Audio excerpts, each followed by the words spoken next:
Ang spoken kong ito ay pinamagatang driver. Driver, 6 na letra pero napakarami na nila.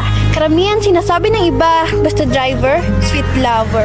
Hindi porket ganun lang trabaho nila, pwede ka nang manghusga. Kapag driver ka, kahit mainit maulan pa yan, basta para sa pamilya, ipatuloy ang laban. Hindi madali ang pagiging driver lang, kasi sa bawat pag-alis nila, mga buhay nila nakasalalay. Makakauwi man sila, ngunit mga pagod nila ay nakakatamlay.